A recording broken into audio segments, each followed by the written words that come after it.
Well, let me first comment on, I think, that very important um, part of your intro, and that is, referencing the sort of historic skepticism that we used to have among our folks.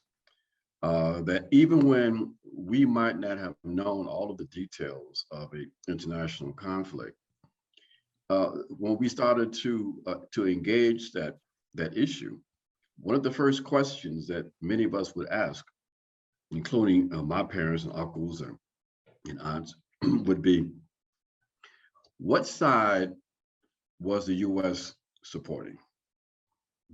And whatever side the U.S. was supporting, we would determine that the other side had to have some legitimacy. That it was probably the side that we should be on also. That kind of skepticism no longer exists as a consequence, and we've talked about this on this show. The counter-revolutionary intensification in the 1970s that had such an important ideological and cultural component had the objective of attempting to quote unquote Americanize the African, to in fact turn us into Americans. And in the process of doing that, that kind of almost natural skepticism, that psychological and emotional distance that we used to have between ourselves and the U.S. state, dramatically dissipated.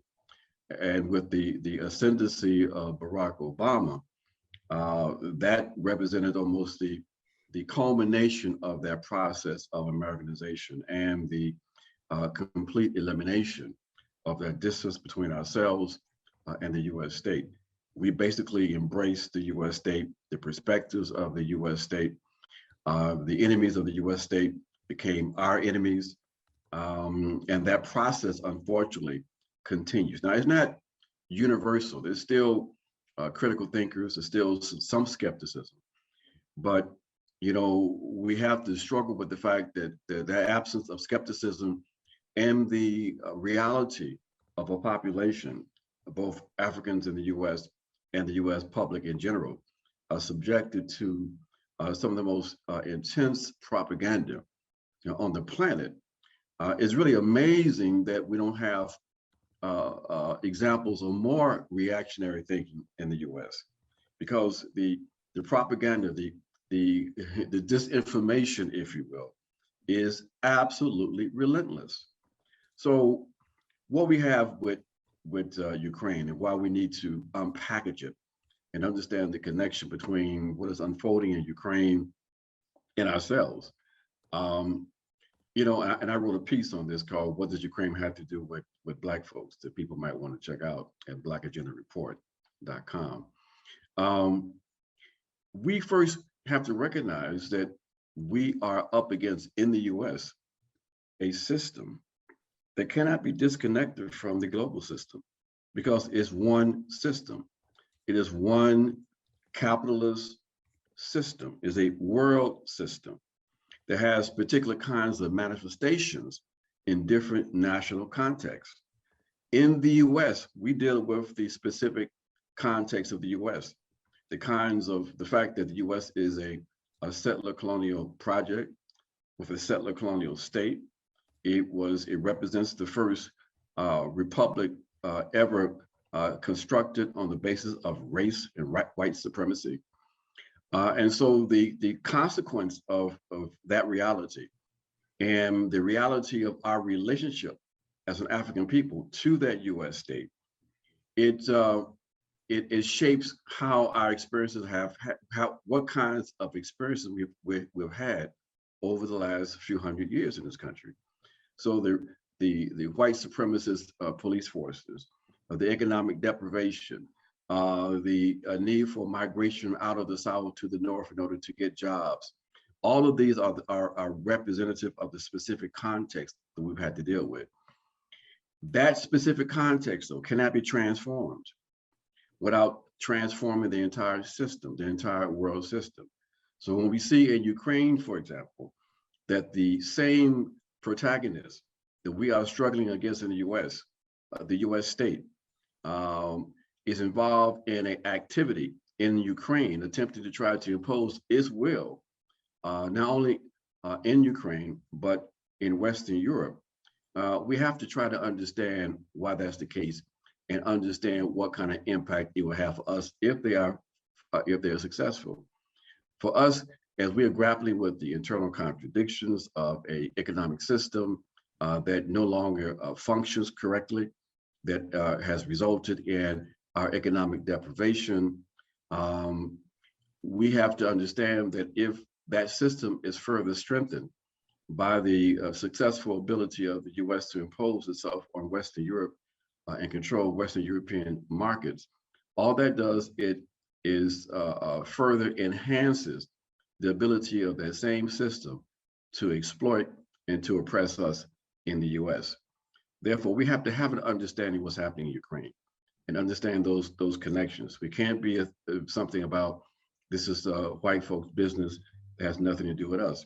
It has everything to do with us, because one of the motivating elements of this struggle is the issue around NATO, the North Atlantic Treaty Organization, and its expansion across Eastern Europe, beginning in 1999, and we'll come back and talk about that in more detail, toward the Russian Federation.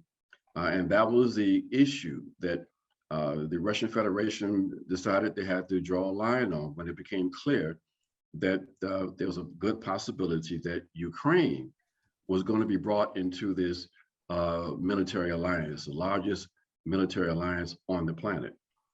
And so that's where we are today. And there's a number of other issues underlying what appears on the surface to be the main issue, which is this expansion of NATO. And NATO, we need to say real quickly though, while we're concerned and are opposed to NATO as African people, it's because that, one, it is a global military alliance that represents the military concentration, if you will, the military arm of, or one of them, of global imperialism. And it's through NATO that we have seen a number of criminal acts take place on the African continent and in the African world. So we say that it is absurd for any African to find themselves on the same political side with NATO. And Troy has a quick question, but before Troy gets that question, Brother Ajamu, just a really quick follow up to something you said. How did so many Africans, African Americans and otherwise, how did that happen? What created that transition where there are so many Africans, despite the fact that we usually don't have to say anything about the Republican Party. It seems that most Africans understand that the Republican parties are not their allies, are not their friends, but there's so much confusion about the Democratic Party. How do we get to this point where there's so many Africans running around, carrying the water for Obama, for a Bill Clinton, for a Joseph Biden? It seems that when Democrats come into office, no matter how deadly, how nefarious their actions are globally, they just, we saw African Americans cheerleading for Libya, because Obama said it, because Hillary Clinton said it, boom. How do we get to this point? And how do we get out of it? Well, how we get there is something we need to really look at and talk about. I'm of the opinion that we got there as a consequence of the undermining of the Black revolutionary process in the 1970s. As I said earlier, a part of that process, it was a multi-pronged counterinsurgency and counter-revolutionary process. Multi-pronged in the sense that it wasn't just an assault that had a military character, but even more importantly, it had a cultural and ideological character. And so in other words, we were faced with the attempts to try to incorporate us psychologically and emotionally into the American state, to identify with the state. We had all of these various stories appearing in places like Ebony that talked about upward mobility, and we finally made it. and pushing notions of Black power as Black capitalism. We had an intensification of busing, where basically our young people, because they started off with the massive busing of younger people first, were basically required to go and to become educated or get educated, if you will, in the schools of, in fact, the colonial enemy. So basically, and what's the result? For the first time, we had numbers of African young folks throughout the country going to these schools that represented a hostile environment, being taught by majority white teachers. And what was the content of the education? It was basically Western colonial content. It was deemed to produce and reproduce loyal, quote unquote, Americans. So for a colonized people and an exploited people, what that resulted in was a wedge being driven between yourself and your experiences, you know, and your people, because you became you identify more with the enemy, with the colonizers, than you did with your own particular experiences and your own understanding of how you got where you are, where you were at that particular moment. So that's part of the process. It was a cultural and ideological process. It reinforced by all of the social institutions. And with the weakness of the Black liberation movement, not to be able to be in a place to counter that cultural and ideological assault, we are where we are today. I mean, even for example, in the 1980s with the Jesse Jackson phenomenon, running for president. This was a phenomenon that didn't have the intent of creating a more critical oppositional politics, but had the consequence of further incorporating Black people into an identification with the system. Because remember now, 1970s, late 70s, 80s were a period in which there was an enormous expansion of Black political representation. You know, Black mayors across the country.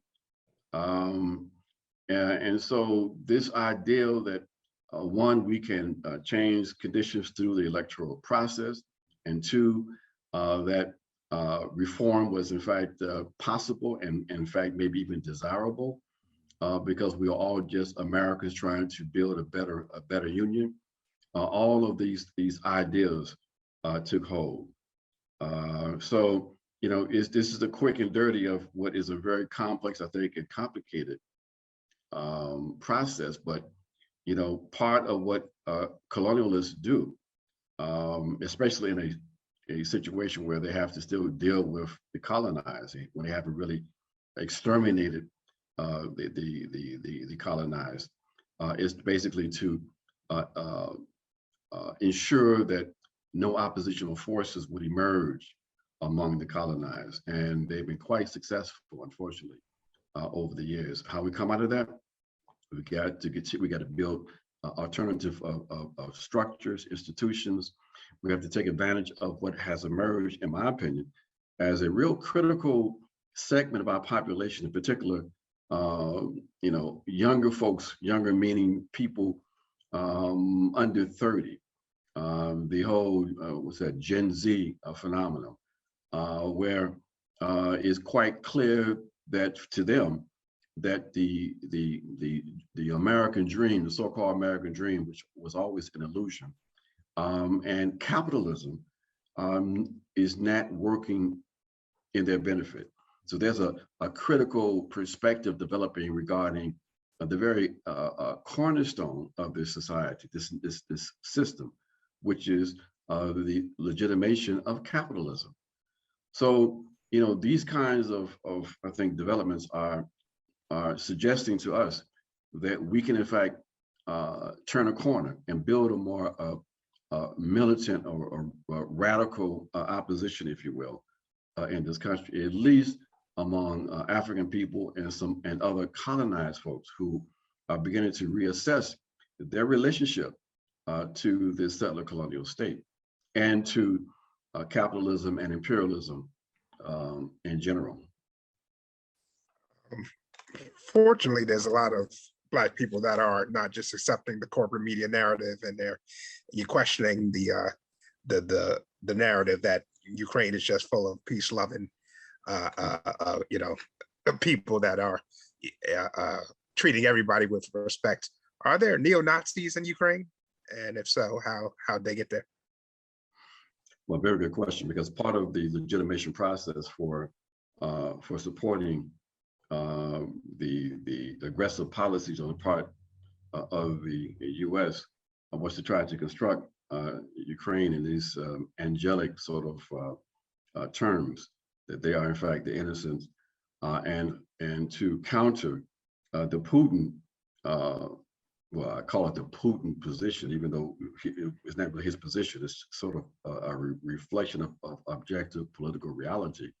That is, there are in fact ultra-right neo-Nazi elements in Ukraine, and they gather because of the particular history of that part of the world, in particular what we refer to as Western Ukraine, where you had, for example, during the run-up to the Second World War, or Second Imperialist War, and during the war, you had Ukrainian nationalists who basically aligned themselves for a number of years with the German regime, with Nazism. They aligned themselves with Nazism. They were the Organization for Ukrainian Nationalists that was headed up by this individual named Stepan Bandera, were straight up neo-Nazis. And they were responsible for the deaths of thousands of Jews and Poles, because their position was neither Jews or Poles should be in Ukraine. And so this is part of the neo-Nazi history, if you will. Fast forward, those same elements from Western Ukraine found themselves in the center of the political controversy that was developing in Ukraine. And I would say that one of the critical years was 2010, where there was a push by these nationalists to get their hero, Stepan Bandera, to be named as a national hero, which happened. But then in 2011, Viktor Yanukovych, who had won the election, came in and reversed that decision. Then we have 2013, where this negotiation, this discussion was taking place between the Ukrainian government, led by Viktor Yanukovych, duly elected, and the European Union, and Russia simultaneously, to discuss, in some ways, what direction Ukraine was going to go economically and politically. There was almost the signing of an agreement, a European Association agreement between the EU and Ukraine in 2013. Viktor Yanukovych, though, his government decided that they were in fact going to embrace or go in the direction of Moscow, the Russian Federation. They saw that as a more secure future. So when they reneged from, as people say reneged, when they decided not to sign this agreement and decided to continue their association with Russia, that's when the coup, that's when the street actions were intensified in Ukraine, fully supported by the US government and money from the National Endowment for Democracy. And we remember that you had all these criminals traveling to Ukraine and meeting with the opposition. You had the Arizona senator, John McCain. John McCain, and you had Victoria Nuland, who was the associate assistant secretary of state for Eastern Europe, who was really the point person on the ground. And you had the a point person in the administration who was Joe Biden, okay? And so they intensified the pressure really beginning in November of 2013. And they brought in the muscle, which was basically neo-Nazis from what was referred to as the right sector, the Azan battalion, straight up neo-Nazis, all emanated from this neo-Nazi party called Svoboda. And the fight was on in the streets. One of the most aggressive, violent demonstrations one could ever see. And so by February, they were successful in forcing the Democratic government to basically, the president fled to Russia. And so you had a successful coup. So these individuals, many of them, in fact, 4 of the new ministers in the new government, the coup government, were from this Svoboda party, straight up Nazis. They were in the government. You had the Azan battalion that was in the state and was incorporated into the Ukrainian National Guard and still exists up to this day. They, in fact, they have received military training from the UK and from some US mercenaries. So the Nazi element is there, and it's really unfortunate because the people who are pushing the propaganda, trying to suggest that they don't exist, these are not stupid people. These people know the history of that part of the world. So they are engaged in just straight up disinformation. They know, for example, that in December of last year, there was a UN resolution calling for the United Nations to condemn the glorification of Nazism and Nazi symbols. And the entire world voted for that resolution. Only 2 countries were in opposition: Ukraine and the United States of America. So the character of this government, and we're not saying that the entire government is a neo-Nazi government, but it's quite clear, and they know that there are strong ultra-nationalist neo-Nazi elements in the government, in the state, and definitely in the society. So yes, they're there, they're racist, and they're dangerous. Look, Ukraine became the epicenter of the white supremacist international movement. There are reports that indicate that something like 17,000 white supremacists from 50 different nations traveled to Ukraine to receive military training and ideological training, okay? And they know this. The Biden folks who are making policy, they know that. It's the American people who don't know. And it's African people who don't know. That's why we're concerned about Trump and the right in the US. And your government is in alignment with a government that's empowered that has those same kinds of forces, even more dangerous forces than the right wing here in the US. So we've got to, our people need to understand the terms, understand what's really in play. You got an ultra-right neo-Nazi government they're trying to get you to support. You have them trying to get you to support the North Atlantic Treaty Organization that's against your interests. Right. You know, we've got to understand that, you know, this is what we're up against, and we can't give them any kind of emotional or psychological support. We have to be in opposition to them. Right on. Yeah, like you made it plain, man. Like Malcolm, I appreciate that. That was so important. I'm glad that you got into detail on that. That was, and so I want to actually follow up real quickly.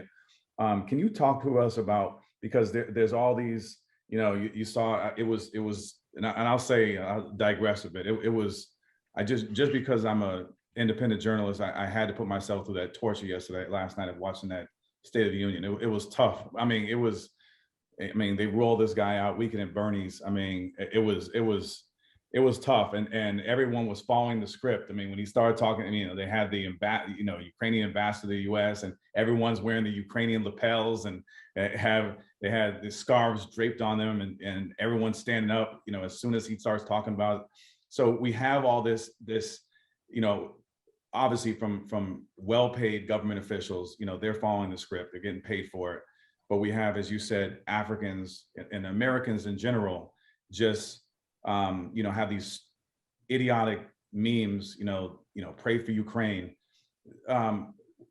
Why aren't people, what about the folks in the Donbass region, right? Can you talk to us about what kind of, what these folks have been, Russian speaking folks in Eastern Ukraine, what they've been going through?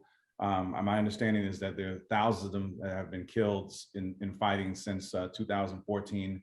And then if you could also talk about, we're talking about African people, and folks, when Brother Ajamu Baraka says African people, he's talking about Black people. So if you're from Detroit, Michigan, you're watching this, he's talking about you. If you're Black, you're African.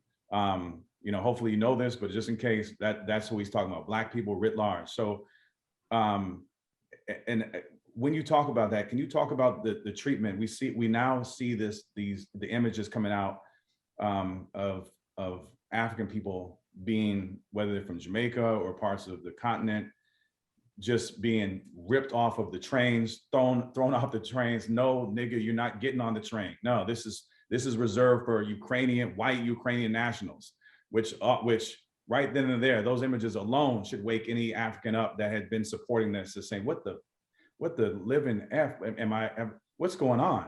So can you talk about that?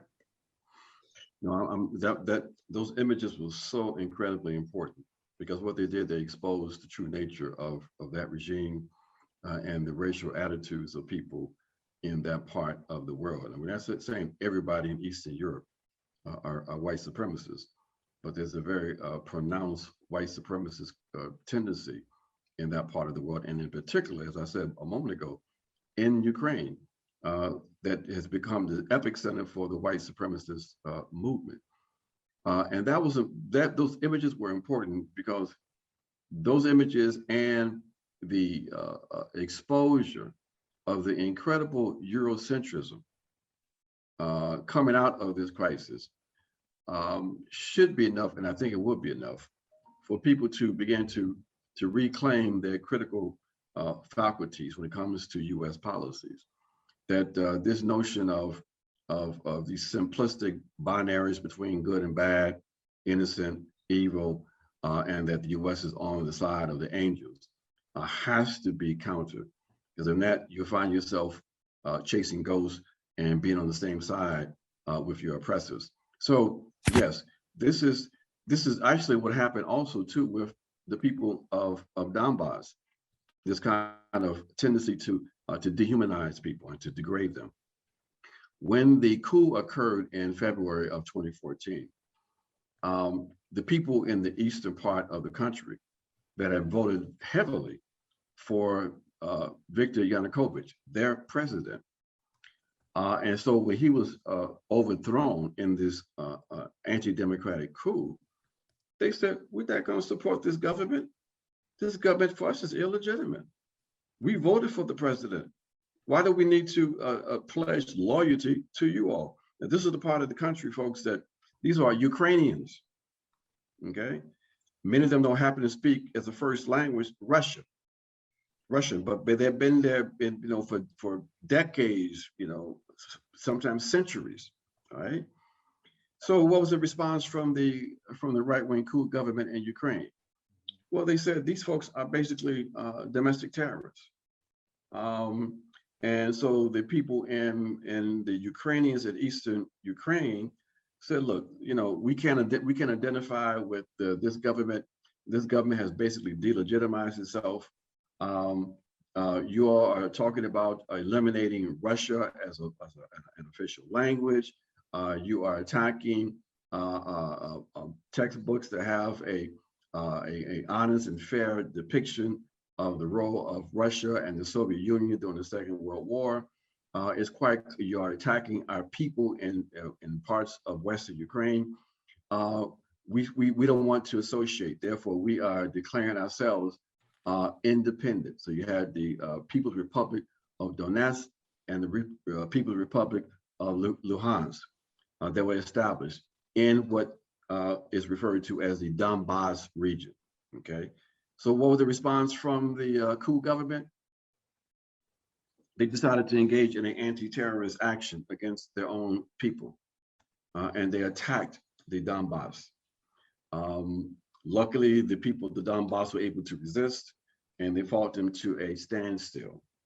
And that standstill resulted in an agreement called the Minsk Agreement. There was supposed to be a peaceful solution to this issue of the Donbass and the issue of the political character of Ukraine. It was going to recognize the Donbass as having autonomy. There was provisions there to talk about how elections would look and how the Donbass would be represented.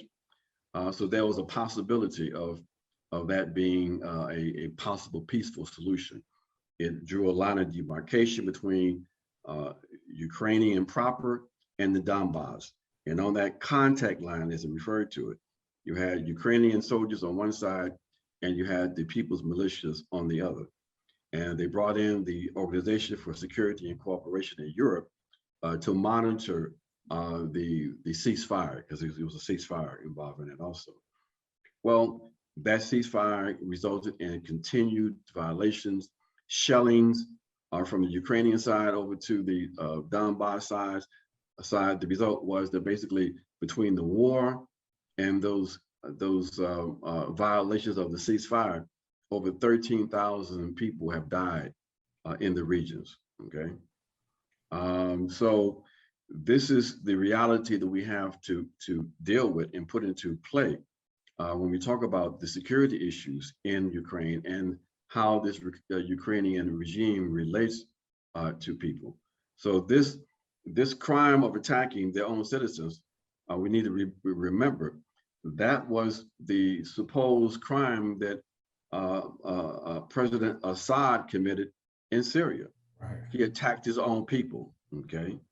Well, what happened with the US, the way they got around that was they basically excised Eastern Ukraine from Ukraine. You know, people talk about it's the Russians that helped to split off that part of the country. No, it was the Ukrainians and the US. How? Through a process of categorical conversion. They no longer were Ukrainians, they were pro-Moscow separatists, which meant basically you could do anything to them that you wanted because they were an alien and foreign force, okay? So they are the ones that separated Eastern Ukraine from the rest of Ukraine, okay? So these are the kind of things we have to grapple with, because you're not going to get the real story if you only get your information from the bourgeois press, because they have a political agenda. This corporate press is an arm of the US state. The notion of the corporate press being not a part of the state because it's privately owned is all BS. Part of the essence of neoliberalism is that, you know, state functions are farmed out to the private sector. The big tech, the big media corporations that control over 90% of all of the news and entertainment in this country, I claim that these elements are part of the ideological apparatus of the state. They are part of the state. And so don't be confused by this notion of private ownership. The state and these sectors are intertwined, in fact, inexplicable, okay? So look, so that's the reality I think we're facing now in terms of this whole thing with the Eastern Ukraine that people need to understand. Right, Troy, you got the next question, but they remember they did the same thing with Gaddafi too.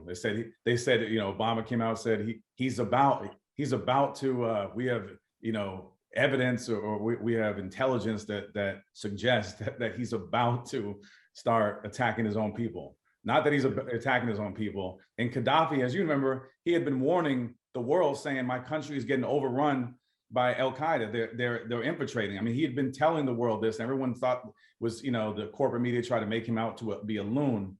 And then what happened? They bombed that country back to the Stone Age. All those things all the gains that had come from the Jamahiriya and you know, the living standards and all that stuff were blown to smithereens. The country is still embroiled in a civil war. Tens and tens of thousands of people are done. And what did the US do? They They packed up and left. You know, they got that control. You know, look who controls the oil now in Benghazi, the French, with the US, you know, and they packed up and the country's in damn ruins, you know, so. Yeah. I was reading something on social media, so I wanted to see if maybe you could verify this for me, that Ukraine, in addition to the expansion of NATO and the other issues that you mentioned, that they may also be attacking Ukraine over a gas pipeline or oil pipeline, and then also that Ukraine is like among one of the top countries of these precious metals like uranium and iron and mercury and you know, coal reserves and a whole bunch of other you know, things that some countries, imperialist countries, might want. So I wanted to know, what did you know about that, if that played any role, if that was true, and your organization, Black Alliance for Peace, what's your organization's position about imperialism in general? Well, these conflicts, even when they seem to have issues on the surface, like the issues around security, around NATO expansion, when you go underneath the surface, they almost always reflect economic issues. In this case, economic competition between the US, Europe, and the Russians, basically. The pipeline you're referring to is called the Nord Stream 2 pipeline. It is a pipeline that was fiercely opposed by the US, but it was because it's a pipeline that was going to be constructed and was in fact constructed that would bring Russian gas from Russia down to Germany, and then into Western Europe. The US saw this as a major competitor because they are trying to expand their market for liquefied natural gas. And so they wanted to try to muscle in on that market in Europe. And they've gotten into the market. The problem is, of course, the liquefied natural gas, you have to liquefy it on one end, and then you have to have special ports constructed on the other end to transform it back to its gas form. That's very expensive. So US gas is very expensive. So the Russians are the primary source of oil and gas for the European Union and Germany. Something like over 30% of gas in Western Europe comes from Russia. And in some places, in some particular countries, it's like over 40%. In Germany, it's over 40%. Okay, so but that gas goes through Ukraine through 7 pipelines. Okay, with the contradictions between the Russians and Ukraine, they wanted to ensure that gas would not be interrupted going from Russia to Western Europe, and that's why they, along with the Germans, constructed Nord Stream 2.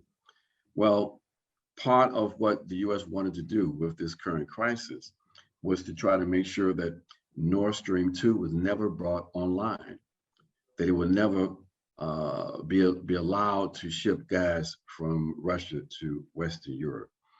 So that we say that this crisis was manufactured, and it was manufactured to try to draw the Russians into some kind of precipitous military activity that would then provide the pretext to impose economic sanctions on Russia, because they wanted to stop that pipeline, and that process of baiting them into a military action was successful.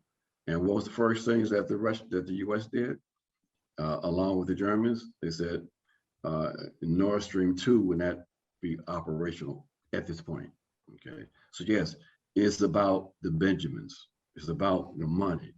is about economic capitalist competition. Okay. That's another reason why we shouldn't get caught up in this thing, being on the side of Western European and US capital. It makes no sense. Troy, what's the second part of your question? About Black Alliance for Peace and their position on imperialism. The essence of the Black Alliance for Peace, and when you go to our website, blackallianceforpeace.com, is our opposition to global imperialism. We say that you can't end war unless you end imperialism. Why? What is imperialism? Imperialism is a competition between imperialist blocs. It is capitalism in its international form. And capitalism always leads to conflict, to war. That's been the history of Western European nations and empires since capitalism first developed. Capitalism developed as a consequence of the invasion of the Americas and the enslavement of African people in the Americas. That provided the material basis for the creation of what we refer to as capitalism. But the first form of that process of primitive accumulation was the colonial relationship, okay? So what we see is a continuation of that colonial relationship in different forms, but the bottom of it, the base of it, is still capitalist exploitation. So if you, as long as you have the dominance of this economic system, this imperialist system, you're going to have war. It's not, and so appealing to the to people's consciousness or conscious, looking for some good people to be in place is not enough, because there's an underlying logic that drives these nations into conflict with one another. And because of the economic crisis of capitalism and the fact that the US is in decline, the US can no longer impose its hegemony, its dominance on the entire globe. Therefore, you have subsectors, if you will, of nations who have their own bourgeoisie or capitalist class, who are involved in reaching out and trying to form relationships with other nations so that they can have some kind of comparative advantage to get minerals that they need to secure markets for their capitalists. And so when you have that, you have these processes bucking up against each other. And then you have wars. That's why we had two imperialist wars in the 20th century, what they refer to World War I and World War II. It was an imperialist restructuring of the globe, if you will. And coming out of that in 1945 was the US as the predominant power. And they were able to hold that #1 spot up until their series of self-inflicted wounds, beginning with the invasions in Afghanistan and Iraq, because they were driven by the white supremacist arrogance that they can fight two major wars at the same time. And it was an absolute disaster for them, and it exposed their weakness. It undermined the economy. It wasted $7 trillion of the public's resources, but it made a whole lot of people rich. And it caused them to engage in a military strategy now where they won't dare try to commit US troops on the ground. So instead, they have to try to entice proxy forces to fight for them. And that's a real hindrance, a real constraint on their imperialist policies. So yes, our position has always been, we don't just say about peace. We bring a material analysis, and we say that if you want peace and you want justice, we've got to destroy capitalism and imperialism. And we're quite clear about that, and we don't compromise on that position at all. That's right. No retreat, no compromise. And what you just said explains a lot, because I've heard you say in the past, recently, Ukraine is the symptom and the disease is imperialism. So when you lay that out, it makes a lot of sense, that imperialism is the larger disease and plague, and what's going on in Ukraine is one of the symptoms from that. Exactly. And we've been pushing that very strong because we want people to understand that we don't exceptionalize these issues.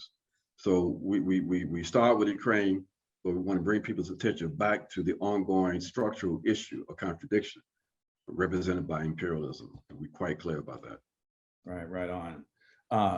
Like most Americans, African Americans, there's a lot of the hypocrisies that are going right, because we know that, if you live in the United States, unless you have some type of progressive intervention with information, you're going through this process of indoctrination, from elementary school all the way to adulthood and beyond. It's just complete bombardment of being indoctrinated with a number of things, and which prevents you from oftentimes seeing a lot of the hypocrisies that exist. And so for instance, we were talking about this earlier, where people have these memes and they're pray for Ukraine, pray for whatever, but meanwhile, just to give an example, I'm just giving one example. We know there's many examples that can be given, but the U.S. finances Israel every single year with direct military aid. For what? To continue to oppress that Palestine has been invaded, carved up a new country called Israel, and the people have been catching hell ever since, for decades and decades and decades and decades. And people are being blown to smithereens. They're being tortured. They're being subjected to treatment worse than what people treat animals. Control water, limited amount of time per day, electricity, all controlled by Tel Aviv and the Israeli government, and the U.S. sits by and they finance this, and they know this. I mean, can you imagine, Ajamu, if the Russians were treating a population of people the way the Israeli government has been treating Palestinians? And this is fact. I could give a damn what Zionists are out there that want to try to label us as anti-Semitic because we're talking about the truth. That's just one of their talking points to try to get people to shut up. Meanwhile, there are well-intentioned Jewish people within Israel that even protest this themselves. But I digress. So that's one of the blatant. We don't see Americans in critical masses. We know that there's small groups of Americans that do protest, but in terms of critical masses, we don't see the memes and pray for Palestinians and pray for Palestine.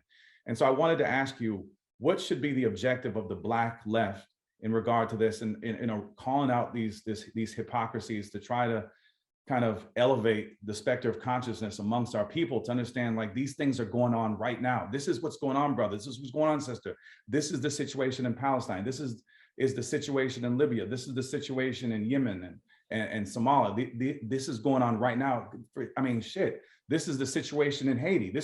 What's going on in Haiti has been orchestrated by the United States. We're talking about removing presidents in the dark of night and bringing them to the Central African Republic as they did John Bertrand Aristide and so much, and not allowing these people to even pick their elected officials.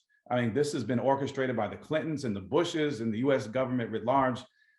What should be the objective with all this? I mean, there's just so many hypocrisies, Ajamu, and it's just and so many of our people, just like majority of Americans, are completely oblivious to this, and some are just complicit. They're like, fuck it, they're brown people. I don't give a damn. I don't give a damn. Hey, my government tells me to think this way. I'm not going to think about that. Hands off. Mm-hmm. Yeah. No, you just laid out the challenge. The challenge is having the ability to try to win people back to consciousness, to encourage people to understand that they have the power to make changes, not only in their individual lives, but in the collective life of our people. But the only way we can do that is through organization. That process of building organization, of developing our ability to be able to reach out to the people, to provide alternative analysis, new and better and more accurate information. That organizing process is at the center of what an oppressed people have to build if they want to make changes. So the challenge of the day is to build radical revolutionary organizations with clear politics. That's why we say, we are absolutely clear about where we stand on these issues. And we are trying to build structures to be able to facilitate us organizing our people. And right now we have a physical presence across the country. And our members are involved in concrete work. Our people are involved in engaging in local political education, mutual aid activity, trying to get our people up to a cultural and political level where we can intensify our resistance and we can survive, because this system is the contradictions make its demise irreversible. And the question then becomes, how do we survive, folks?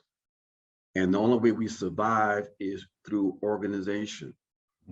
So we want to survive and we want to thrive and we want to be in a place to build a new society. So we say over and over again, if you are serious or want to be serious about your people and about building a new reality, then you should consider supporting the Black Alliance of Peace.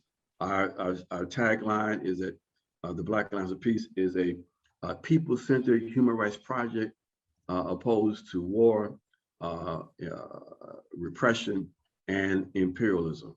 Okay, we understand that while we for peace, there can be no peace without justice, and for justice, you got to fight for it. So we say, please consider supporting or joining the Black Alliance of Peace. If you're an African, you can join. If you're non-African, we have a dynamic Black Alliance of Peace solidarity network that does outstanding work. You should consider joining it also. We've got to get organized and we have to have support. As you all can see from this show, Black Alliance of Peace ain't getting no money from no corporations or no big foundations. They don't give money to authentic opposition.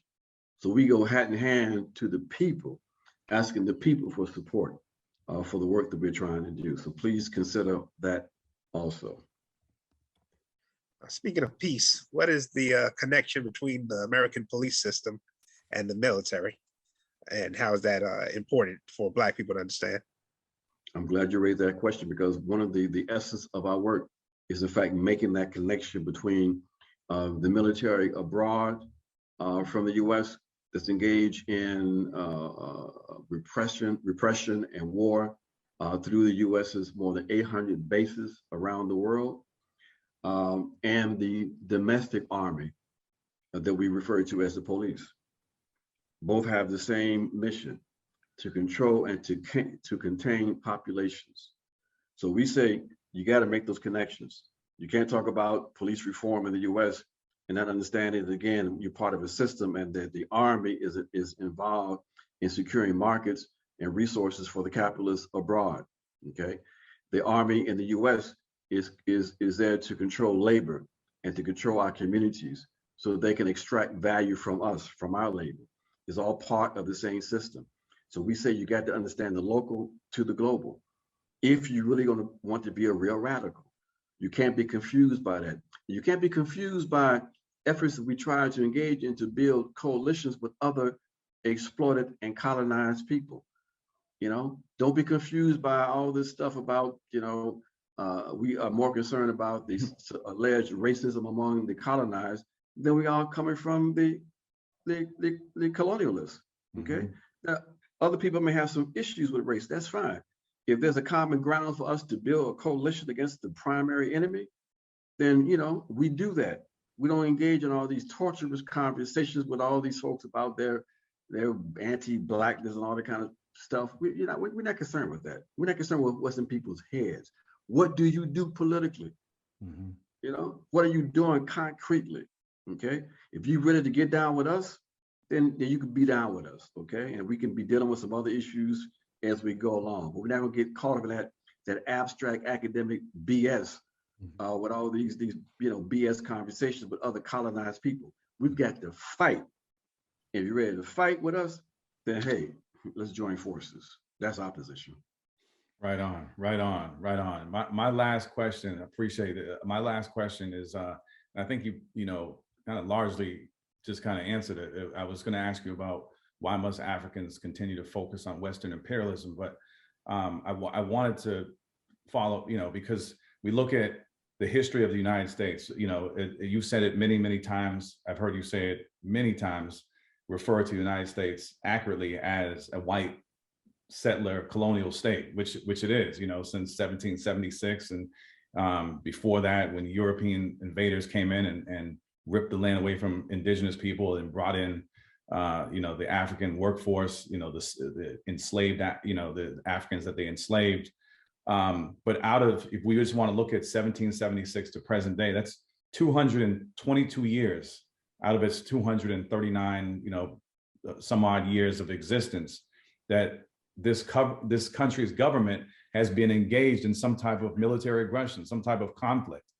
That's, I mean, that is a stat that should jump out to anybody. This is, and I dare anyone to find another nation in the entire globe that has that. That's about what, you know, I'm not a mathematician, but that's about 93, 94% of its existence, that the US government has been engaged in military conflict and wars of aggression, fighting somebody and trying and always looking to find somebody new to fight. As you said, the connection with capitalism to bolster up that military industrial complex, which is, you know, booming the last couple of decades. It's big business.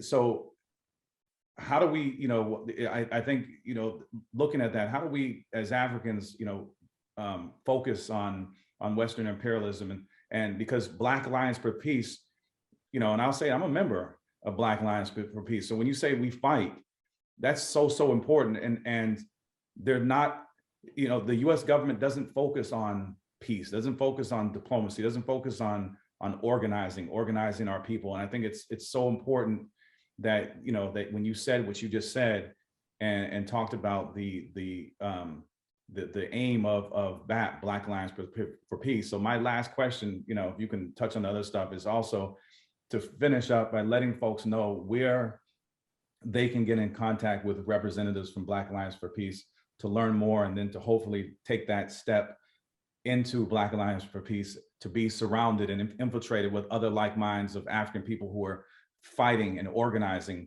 for a much better future, you know, for that next generation. Some of that generation hasn't even been born yet. And so we got to think about them. Do we want them to inherit this bullshit, or do we want them to inherit, you know, a society where they truly can determine their own destinies? Let me say, as we close out, that I really want to salute you and this program for always attempting to bring cutting edge information and analysis to our people. This is an example of the kind of work that we have to engage in building an alternative. We say that, yes, the primary contradiction, the primary enemy that we have to struggle against is, in fact, Western imperialism. We said earlier that there are other kind of competing imperialist powers, and they exist. We say that those are secondary contradictions, or secondary non-antagonistic to a certain extent elements we have to be concerned with. Our main concern and our main focus is on US and Western imperialism. They're the ones that build themselves off of our backs. They're the ones that represent the greatest threat to global humanity. I say just today, what is the country that has more than 800 military bases around the world, have been involved in conflicts across the planet that has resulted in millions, literally millions of death and destruction? And what is the country that's seen by public opinion? Every time you have the International Gallup poll, the country that's seen as the greatest threat to international peace, security, and stability, the United States of America. So this element, and we see it today with the reckless policies in Ukraine, policies that could still spin out of control and result in a conflict between nuclear armed Russia and nuclear armed US. and particularly to be coming from the US because of the amateurs that run US foreign policy. But you see that as long as these people have inordinate power, all of us are threatened because they have made a determination, I think, that they are willing to take the entire world down with them before they will give up voluntarily a global power. So we've got to understand the primary enemy and target our activities toward that primary enemy. So it's the axis of domination: the US, EU, NATO axis of domination. That is the main target for our work. Appreciate it. Thank you so much. Thank you for your time. I appreciate the kind words. And I always appreciate the kind words, especially coming from you, who I hold in very high esteem. I told Troy before we started, I said, we have a legend come on here, a legend not just in name, but in action, that his reputation precedes him, in terms of decades and decades of work on behalf of our people, real constructive work, not just walking around, like Al Sharpton trying to dissipate the energy amongst our people, but you're trying to corral that energy and direct it into work and have done, and you have been successful in doing so. And there's a reason why most folks don't know about you, because they're not supposed to, right? They're supposed to know about Al Sharpton. They're supposed to know about those folks. Of course, those are hired hands by the white supremacists. They're hired hands by white liberals, and to dissipate that energy. And so we have to, and that's why UrWorld News will continue to have you and other folks of your ilk on this program to make things plain and put them into perspective. And we embrace that clarion call, that rallying call that you just put out there. And I implore any African that's watching right now, direct yourself right now. Go to Black Alliance for Peace. Go to Black Alliance for Peace. Go to the website right now, peruse through it, and you will find many reasons why you should join it, and then take that next step and join Black Alliance for Peace. You'll be doing yourself a favor, but most importantly, you'll be doing humanity, and you'll be doing the global African community, whether it's in Detroit, Michigan, Southeast Washington, DC, South side of Chicago, Botswana, Namibia, anywhere. You'll be doing our global community a great service. So I salute you. Thank you, brother. Thanks for coming on. Troy, again, thanks for joining us. Thank you. Thank you. And thank you, Troy. And I hope to see you all and be with you again pretty soon. Right on. Troy will be joining soon. Okay. So Right. for Troy Moten and Ajamu Baraka, I'm Solomon Commisiong. You've been watching Critical Insight in UrWorld News, the place where journalism and activism are not mutually exclusive. Until next time, peace.